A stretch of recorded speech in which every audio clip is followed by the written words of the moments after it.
여러분 안녕하세요. 반갑습니다. 반갑습니다. 반갑습니다. 제 소개를 잠시 하겠습니다. 저는 확실히 제가 말씀을 해줘야 할 것이 저는 스님이 아니에요. 스님이 아니라고요. 오해하는 분이 많이 계세요, 그렇죠? 그래서 장종택이고요. 금년의 나이는 이제 51, 51, 됐고요. 딸이 셋 있습니다. 딸이 셋 있고요. 아내는 하나 있습니다. 예. 오늘 제가 간증을 하려 왔는데요. 3년 전입니다. 지금 3년 전이 하더라도 간증을 하게 되면 꼭 그 장면들이 제가 있었던 곳이 눈앞에 이렇게 막 보여지는 느낌이 들거든요. 3년 전 1월 19일 날 제가 경주라는 곳 아시죠? 경북 경주에서 집회를 하고 있었는데요. 제 아내가 깊은 밤에 전화를 준 거예요. 뭐라 그러냐면 당장 올라오지 않으면 평생 후회할 일이 있을 거라고. 그러면서 울면서 전화를 했더라고요. 바로 올라오라는 말인데요. 다음날 제가 이제 집회를 이제 캔슬하고 서울로 갔어요.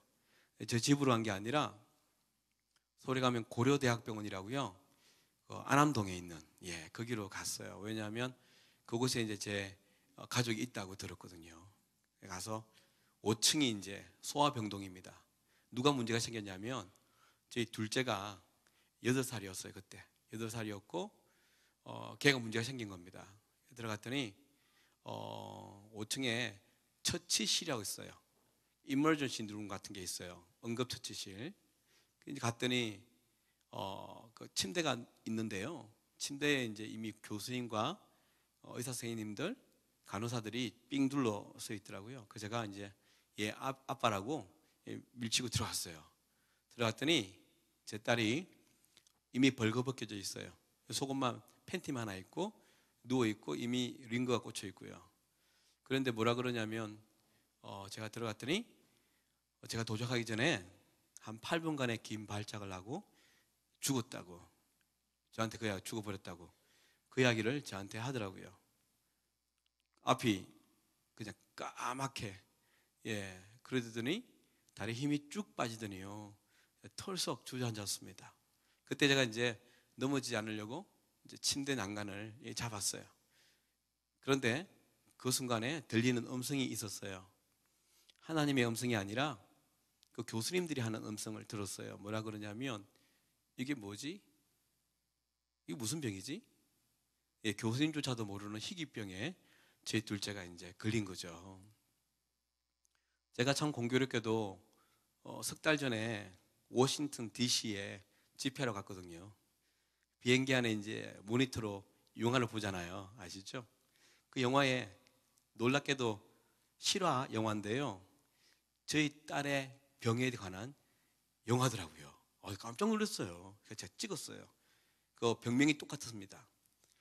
Anti-NMDA 수용체 내염이라고요.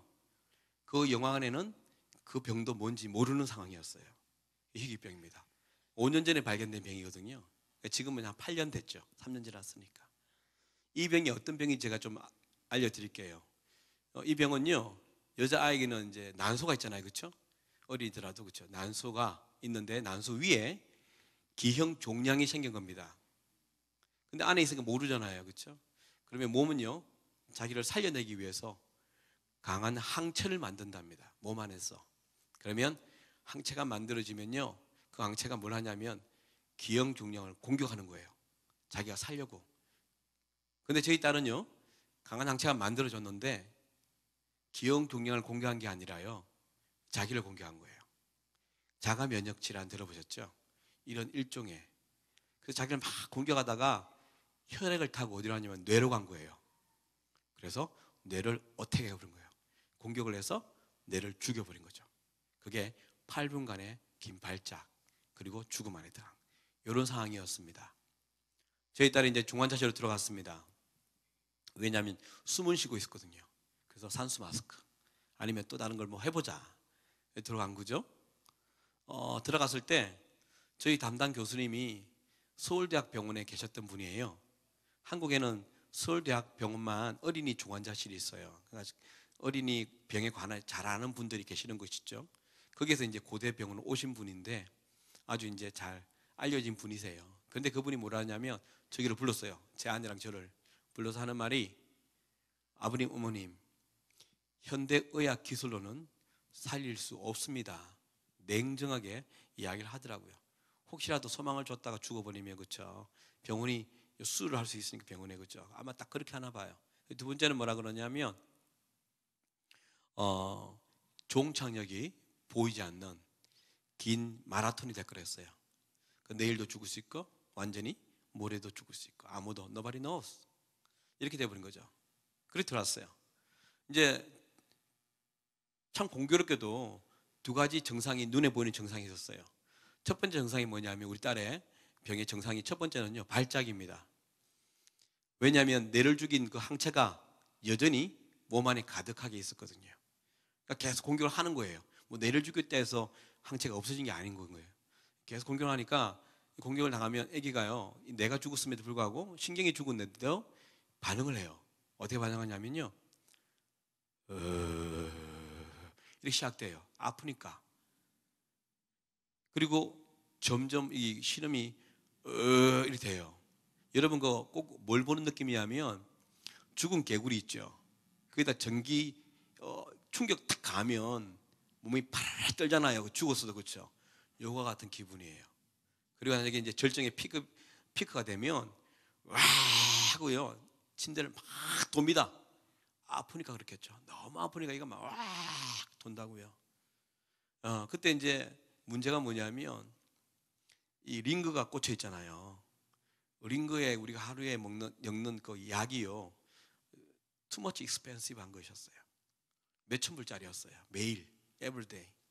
그러니까 이걸 으악 뽑아버리면 얘가 어떻게 돼요? 이게 날아가 버리는 거예요. 그냥 돈이 그냥 날아가 버리는 거죠. 그렇죠? 예. 그래서 얘가 할 때요, 저랑 제 아내가, 저는 상체를 꽉 온몸을 덮쳐서 짓눌러야 돼요. 아내는 하체를 짓누립니다. 왜? 못 움직이게 해야 되니까. 그런데 얘가 이걸 몇 시간 하냐면요, 짧게는 2시간 해요.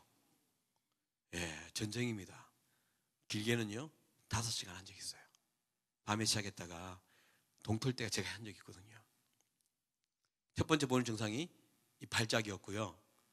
두 번째 보이는 증상이 뭐냐면 여러분, 인간에게 주어진 톨처라 그러죠. 고문. 가장 힘든 고문이 뭔지 아세요? 잠 안 재우는 고문이래요. 3, 4일 사람을 안 재우면요 너무 힘들어서 다 실토한대요. 근데 저희 딸이 잠을 못 잤습니다. 왜? 몸에 있는 항체가 눈을요 24시간 뜨게 했어요. 24시간 껌뻑 뜨고 있다고요. 근데 며칠간 못 뜨고 있는지 아세요? 거의 20일요. 20일을 눈을 뜨고 있었어요. 여러분, 하루 밤새면 피곤하시죠? 그래서 눈이 충혈 된다 그러잖아요. 저희 딸은 충혈이 아니고요, 눈동자 자체가 분홍색으로 바뀌었어요. 10일이 지나니까 찐 분홍색으로 바뀌더라고요. 근데 눈을 20일 뜨고 있잖아요. 껌뻑껌뻑.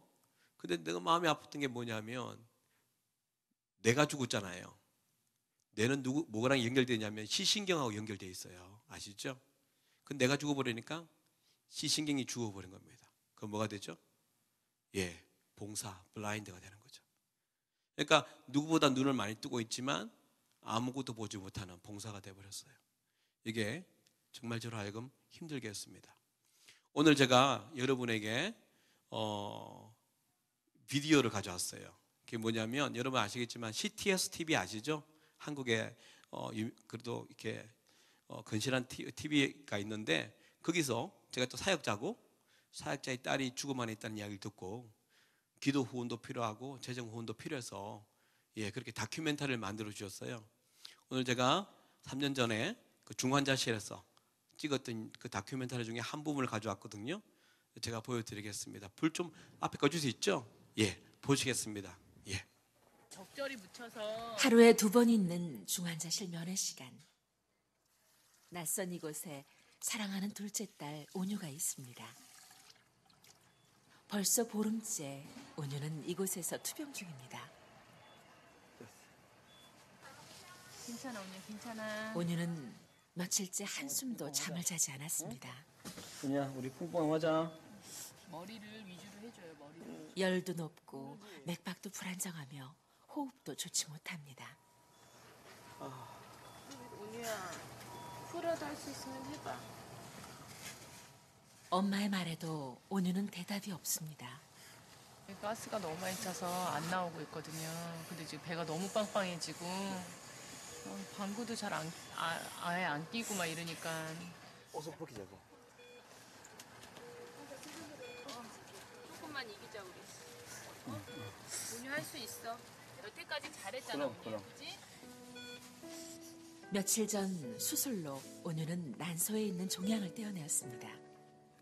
하지만 수술 후 가스가 배출되지 않아 엄마 아빠의 애를 태우고 있습니다. 이럴 때에는 주님께 매달리는 것 외에 다른 방법이 없습니다. 하나님 도와주십시오. 도와주십시오. 하나님 도와주십시오. 주여. 전능하신 하나님께 간구할 뿐입니다. 조금이라도 진정이 있었으면 조금이라도 나았으면 이제 맨 처음에는 낫겠다라는 소망을 가지고 기쁨으로 있었는데 시간이 지나면 지날수록 내 믿음을 보게 하시는 것 같아요. 우리 온유가 천천히 가도 좋으니까 나았으면 좋겠다는 생각밖에 없어요 솔직히. 지난 보름 동안 온유에게는 여러 차례 위험한 순간이 찾아왔습니다. 그때마다 병명조차 모르는 병과 싸워야 했습니다. 온유의 주치의에게 끄셔도 되겠습니다. 이럴 때 보셨겠지만 참 이쁜 아이였는데요. 어느 날 갑자기 문득 찾아왔습니다. 이 병이. 그래서 저렇게 변해버렸죠. 짐승처럼. 여러분 아시겠지만 중환자실은요 면회밖에 안 됩니다. 아시죠? 아마 미국도 그렇지 않나요? 그렇죠? 한국은 오전에 한 번, 오후에 한 번. 아무리 가까워도. 그런데 고려대학병원에서요 룰을 깼어요.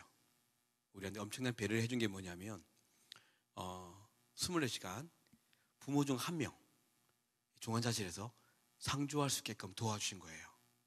너무너무 감사했었어요. 아, 우리 딸과 함께 아내랑 교대를 하지만 같이 있을 수 있구나. 들어갔습니다. 우리는 너무 큰 배려라 생각했거든요. 그런데 한 이틀, 3일 지나면서요 배려가 아니었음을 깨닫게 되었죠. 왜냐하면 중환자실 가니까요 어떤 사람이 있는 줄 아세요?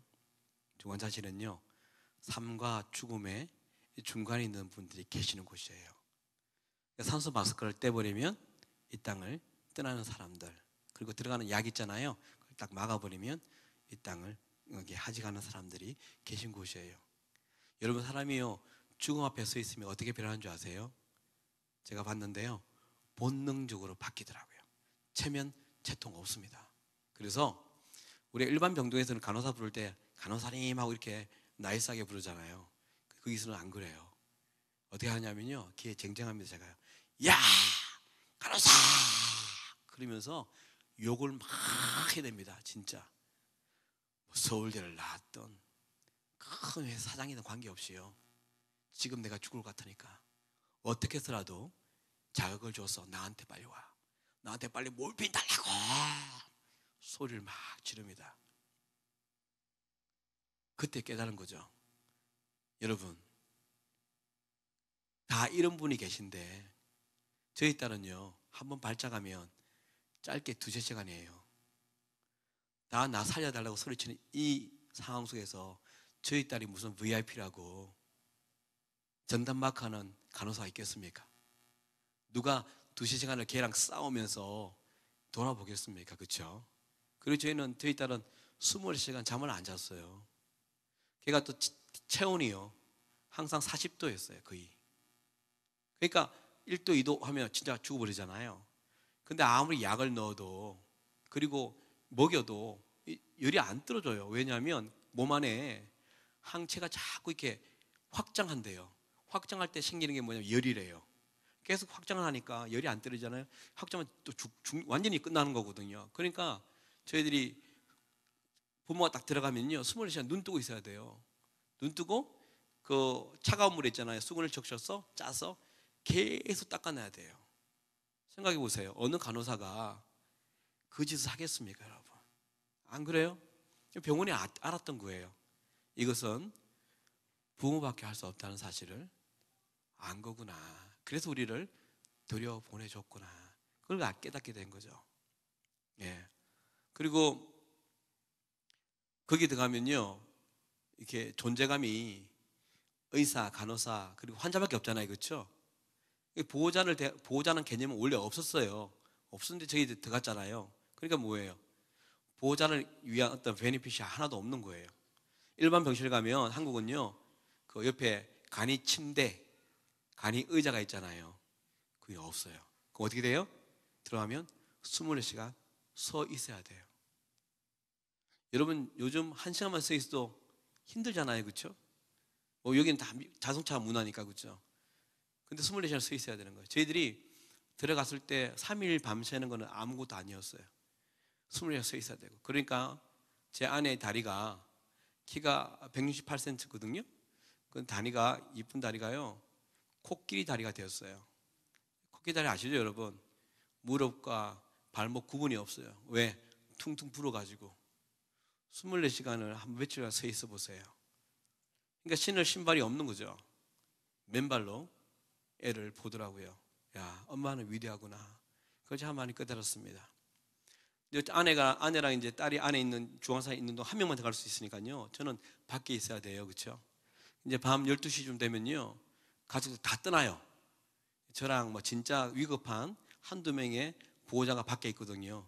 근데 밖에서 어떤 보호자를 위한 또 그게 없어요. 그럼 어떻게 해야 되냐면 콘크리트 바닥 있잖아요. 병원 바닥에 신문 있잖아요. 깔아서 자든지 아니면 의자에 이렇게 쉬어자면 자야 되는데요. 잠이 오겠습니까? 그렇죠? 지금 중환자실에서 아내랑 아기가 사투를 벌이고 있는데 아버지인 제가 잠이 오겠습니까? 그래서 할 수 있는 것은 기도밖에 없었어요. 근데 제 아내 그 기도를 하면서 다중 인격을 많이 봤어요. 처음에는 왜 이래? 갑자기 이런 일을 닥치게 하냐? 라는 하소연부터 해서 나중에는 막 살려달라고 애걸 복구를 하다가 새벽 5시쯤 되면요, 제가 들어갈 때가 들어가거든요. 교대를 해요. 그러면 제가 이제 그런 기도하죠. 하나님, 이제 제가 곧 들어가는데 우리 딸에게 기쁨으로 섬길 수 있도록, 절대 울지 않도록 하나님에게 충만함을 주시옵소서. 뭐 이렇게 기도를 합니다. 그리고 이제 제가 들어갑니다. 5시에 부자를 누르면 제 얼굴이 스캔이 돼요. 그래서 들어가면, 여러분 저 중환자실에는 방이 없잖아요. 그렇죠? 그냥 우리 이거 커튼 있잖아요. 딱 치면 이게 방이에요. 왜냐하면 늘 죽고 나가고 들어오고 이게 방이 없어요. 그래서 제가 저기 보면 제 딸이 있는 커튼이 보입니다. 그러면 제가 문을 열고 항상 이렇게 인사합니다. 언니야, 아빠야. 그러면 그 앞에, 제 앞에 짐승이 한 마리 앉아 있습니다. 내가 죽었잖아요. 그렇죠? 그래서 내파 아시죠, 여러분? 이렇게 스티커로 이렇게 붙이잖아요. 이렇게, 그죠? 그걸 얘가 하면 다 뜯어버려요. 다시 뜯었다가 붙였다 하니까 이 스티커에 풀 있잖아요. 이게 막 머리에 다 묻어서 머리를 못 감아요. 그죠? 나와서. 그래서 이게 막 얽히고 숙여가지고 야생동물처럼 막 그렇게 머리가 돼 있고요. 눈동자는 이미 분홍색으로 바뀌어버렸고, 이렇게 코로, 내가 죽었으니까 밥을 못 먹잖아요. 코로 이제 호스를 끼워서 밀어 넣어요. 근데 얘가 하면 이게 5시간 먹기 다 태어나요. 그러니까 하면서 뽑아버리거든요. 그러면 또 이게 참 42cm짜리인데요. 두꺼워요. 그거 넣는 것이 너무 힘들었었어요. 그러다 보니까 영양분이 안 들어가니까 살이 자꾸 빠집니다. 영양분이 안 들어가니까 어떻게 변하냐면요, 손등 있죠. 여기 까맣게 타고 들어가요. 피부가 까맣게 변해요. 그러다가 쩍쩍 갈라집니다. 그래서 로션을요 진짜 떡처럼 발랐었어요. 뭐 그런 상황. 그러니까 이렇게 온유이 아빠야 딱 보는 순간 그냥 저도 모르게요. 그 딸을 보는 순간 피덩어리 같은 뭔가가요 막 울크가 올라옵니다. 그러면 제 눈에서는요 수도꼭지를 틀어놓은 것처럼 눈물이 그냥 막 쏟아져 나오죠. 멈출 수가 없어요. 진짜 제가 평생 울 눈물을 그때 다 울은 것 같아요. 그리고 뭐 쌍코피는 늘 터져 있었어요. 3, 4일을 밤새면요 코피가 이게 막 그냥 흘러나와요. 그러면 부끄러운 근거 없잖아요, 그죠? 그냥 후지 뽑아서 그냥 끼워놓고 그냥 계속 싸우고 물질 이렇게 하고 그랬었어요. 어느 날 밤에 제가 거기 걔랑 막 싸우고 그러면서 가슴이 이게 너무 아픈 거예요. 이게 뭐냐면 중간에 왼쪽은 심장인 거 아시죠? 이게 찢어졌는지 터졌는지 이게 너무 아파서 제가 늘 이렇게 때렸던 습관이 생겼습니다. 이게 안 때리면 숨을 쉴 수 없을 정도로 아팠었어요. 그리고 막 눈물로 흑 나오죠. 그리고 코피는 꽂혀 있죠. 그러면서 걔랑 와 하는 애랑 2시간을 싸우죠. 그 죽음 같은 상황에서요. 하나 깨달음이 있었어요. 아, 인간에게 주어진 가장 큰 형벌이 이거겠구나. 그 뭐냐면 나 자신이요 이렇게 죽을 병에 걸려서 사형 선고를 받고 병원에서 죽기만을 기다리는 것보다 더 힘든 게 뭐냐면요 자식이 죽어가는 걸 보는 부모의 심정이었어요. 여러분 기억나시죠? 그렇죠? 그냥 감기 때문에 밤을 새워도 얼마나 그 마음이 아파요. 그렇죠? 저희는 죽어가는 걸 보니까 이게 그렇게 미워지더라고요. 그래서 그게 힘들었습니다. 많은 분들이 오늘 저 영상을 봤다 그러더라고요. 그래서 오늘 제가 간증은 그때 하지 않았던 간증들을 할 겁니다. 예. 그래서 그렇게 막 울면서 때리면서 허헉거리면서 걔랑 싸우면서 그 인생에 주어진 가장 큰 형벌을 느끼면서요. 어느 날 너무 힘드니까요. 어느 날 문득 생각나는 분이 한 분 계셨어요. 그분이 누군지 아십니까? 그분이 우리 하나님이셨어요. 제가 그때 하나님께 고백이 뭐냐면 아 하나님 이렇게 아프셨군요. 이렇게 심장이 터지셨군요. 여러분 저는 목사였음에도 불구하고 그 사랑 모르면서 복음을 전했던 사실을 그날 깨달은 거예요. 우리 딸은 그냥 병으로 자연사하는 거잖아요. 근데 하나님이 우리를 살리기 위해서 당신의 아들을 이 땅에 보내셔서 태형이라 그러잖아요. 그렇죠? 확 때려서 뜯어내면 살점이 뚝뚝 떨어지는 그거 맞는 것을 보는 것부터 해서 십자가에 못이 박히고 죽지 않는다고 창을 대각선으로 해서 심장을 찌르내리는 그렇게 죽는 아들을 보면서 하나님이 그리 아파했구나. 이걸 제가 몰랐던 거예요. 이걸 모르면서 하나님의 사랑을 이야기했고 이거 몰랐으면서 그 하나님의 은혜를 아는 척 천박하게 나누었던 제 자신이 하나님께 너무너무 미안하고 죄송하고 그랬었어요. 그때 제가 기도가 뭐였냐면 하나님 살려달라고 그러면서 내가 너무 힘드니까 하나님 바꿔달라고 막 그런 기도만 했거든요.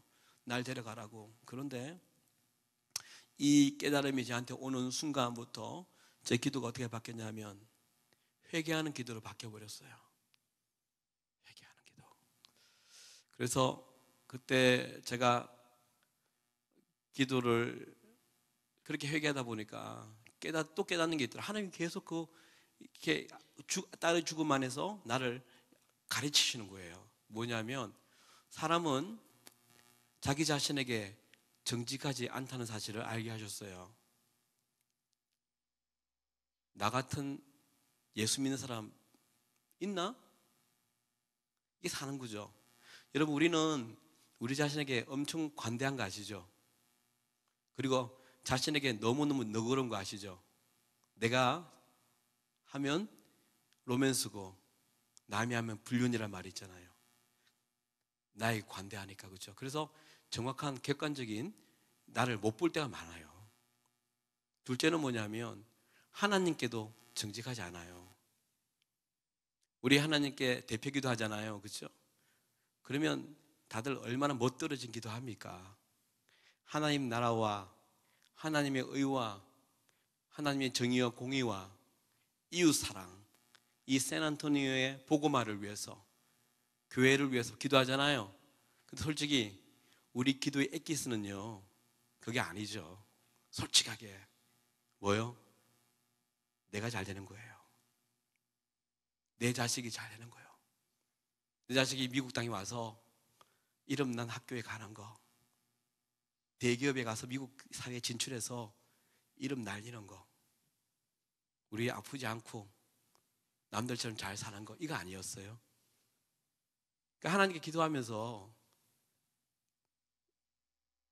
정직하지 않은 사실을 제가 알게 된 거예요. 제가 그렇더라고요. 제가 그 딸아이의 죽음 앞에서요, 하나님이 나를 벗기기 시작했어요. 그래서 사람은요, 언제 정직해지는 줄 아세요? 사람은요, 죽음 앞에 섰을 때 그제서야 정직해지는구나, 그걸 알게 되었어요. 저요, 제가 이전부터 계속 나눴던 그 메시지가 뭐냐면 정직함, 순결함이었거든요. 그런데 딸아이 죽음 앞에서요, 내 깊은 내면에 나도 몰랐던 욕망들이 있었더라고요. 이름만 되면 다들 알아주는 영향력 있는 목회자, 성공적인 목회자 되고 싶었던 게 제 꿈이었고요. 월급 걱정 안 하고 기독교 바운드리 안에서 그냥 편안하고 안전하게 사는 것, 이것이 제 소소한 마음이었는데, 아닌 척 아골 골짜기 빈들에도 주의 복음을 전하고 다니겠다고 설쳤던 것이 저더라고요. 그래서 오늘 저는 여러분에게 어떤 메시지를 전하고 싶냐면, 들통이 나야 한다는 거예요. 많은 분들이 여러분, 자기가 누군지 정체성을 모르세요. 교회 그냥 나오니까 내가 기독교인이겠지라고 생각하는 분이 많다는 거죠. 근데 문제는 뭔지 아십니까? 앉아있는 우리는 다들 내가 크리스찬이라고 말을 하는데요, 세상이 우리를 몰라주는 거예요. 아세요? 최근에 어떤 박사님의 논문에 이런 글이 실렸답니다. 한국 사람들은, 기독교인들은요, 자신이 교회 다닌다는 말을 하지 않으면 직장의 동료들이 모른답니다. 한국의 학생들이 학교를 다니잖아요. 자기가 예수 믿는다는 말 안 하면 학교 친구들이 예수 믿는지 모른대요. 뭐요? 이웃도 모른대요. 왜? 너랑 나랑 뭐 다른데? 너랑 나랑 뭐. 특히 돈이란 개념이 개입되면 그냥 안면 몰수하고 지독하게 자기 것을 지키기 위해서 세상 사람처럼 온갖 수단을 다 동원해서 사는 거, 그건 거죠. 근데 우리는 아니라고 그래요.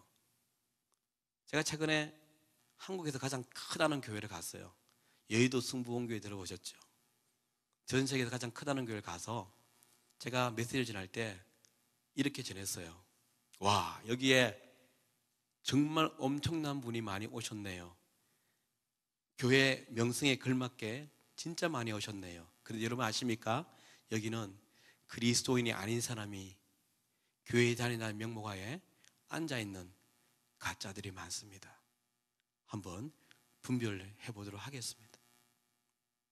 근데 특히 한인교회는 더 그렇지 않습니까? 솔직히 예수를 믿은 이유가, 원인이 한국 사람이 보고 싶고 비즈니스를 하니까 많은 사람의 인맥이 필요한 것이고 도움도 필요하고 한국 밥도 먹어야 되고 제일 편안한 곳이 교회라는 것이기 때문에 오셔서 신앙생활 하신 분이 계시잖아요. 또 뭐 예수 믿으면 잘 된다 그러니까 속았어. 성경은 영혼이 잘됨을 말하는데 우리는 뭐예요? 늘 물질이 잘 된다고 오해하고 교회를 오니까. 그 물질이 더 우선이 된 거죠. 여러분, 오늘 가장 중요한 게 뭐냐면요, 내가 누구인지 아셔야 한다는 거예요. 근데 내가 알려면 죽음 앞에 가야 되잖아요. 여러분, 저 같은 경우를 겪으면 안 됩니다. 그래서 죽음 앞에 갔던 저희 가정의 고백을 들으면서 돌아보시라고요. 제가 한국교회를 다니면요, 전국을 다니잖아요. 참 이게 좀 아이러니한 것이 많아요. 왜냐하면 한국교회에요, 교인들이 웃음이 없어요. 다들 낭망하고 절망적이고 불편한 얼굴이 있어요. 그렇지 않습니까? 예수가 내 안에 있다면 찬소망이라고 부르잖아요. 근데 그분이 계셔도 별로 기쁘지가 않아요. 근데 언제 진짜 기쁘냐면요, 월급날이 그렇게 기쁜 거 아시죠? 예, 솔직해지자고요. 우리 그러잖아요. 주 예수보다도 귀한 것은 없네. 고백을 그렇게 했잖아요. 그 진짜일까요? 세상 부귀가 바꿀 수 없다고요? 예배당 나가면요, 세상 부귀를 위해서 24시간 우리 살았잖아요. 주 예수보다도 귀한 것은 없네. 세상 즐거움과 바꿀 수 없다고요? 솔직히 이야기하자고요. 핸드폰, 스마트폰요, 집에 놔두고 나오잖아요. 어떻게 돼요? 대재앙입니다. 그렇죠? 왜? 이제 넘버를 못 외워요. 이 시대가. 여러분도 그렇죠? 저도 제 아내가밖에 몰라요. 딸을 모릅니다. 왜? 저장되어 있으니까. 그러면 핸드폰 지나가면요, 올스탑이에요. 그렇죠? 그리고 내비게이션, 핸드폰 다 하잖아요. 여러분 좋아하는 한국 TV 이걸로 보잖아요. 젊은 친구들 유튜브, 음악, 영화, 인터넷 뱅킹, 쇼핑, everything 다 스탑. 그래서 어떻게 하세요? 집에 가요. 그렇죠? 핸드폰은 하루가 너무 불안하고 당황스러워서 집에 가잖아요.